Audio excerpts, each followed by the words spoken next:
Republican Senator Rand Paul is urging President Donald Trump to use lie detector tests to root out the author of the anonymous New York Times op-ed.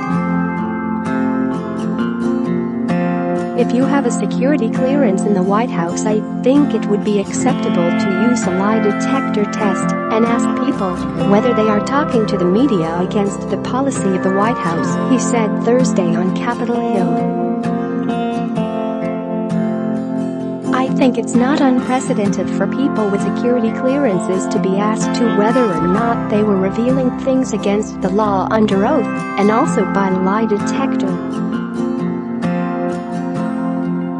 We use a lie detector test routinely for CIA agents and FBI agents, he noted.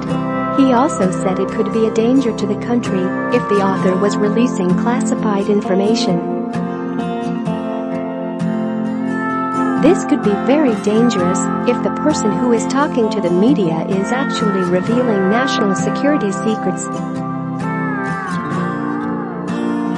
So, yes, I think we need to get to the bottom of it, the senator said. Paul was the senator who urged Trump to remove former CIA Director John Brennan's security clearance, which the president did. The essay in the Times has caused an uproar in the Trump White House and led to a furious response from the president, who wants to know who wrote it.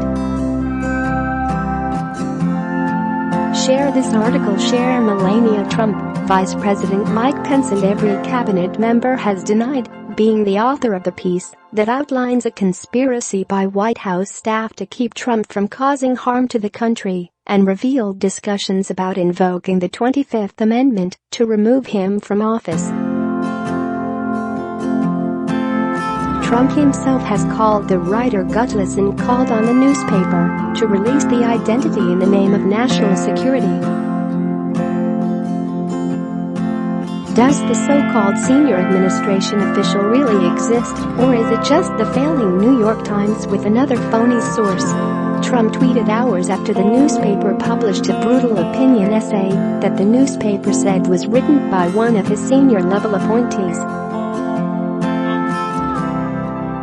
If the gutless anonymous person does indeed exist, the Times must, for national security purposes, turn him or her over to government at once. White House Press Secretary Sarah Huckabee Sanders called on the author to do the right thing and resign.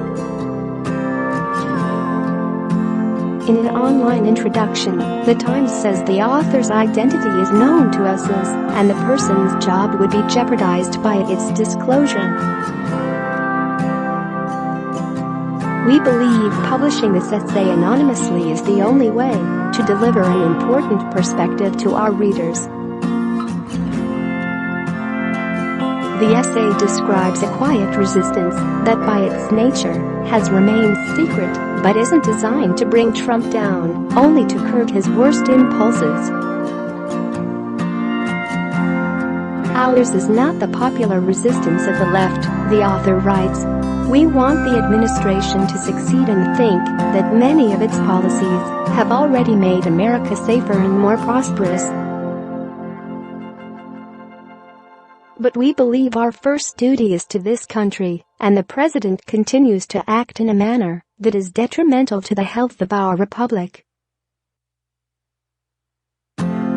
So rather than risk the invocation of the Constitution's 25th Amendment, the prescribed route for removing a president, he boasts that we will do what we can to steer the administration in the right direction until, one way or another, it's over.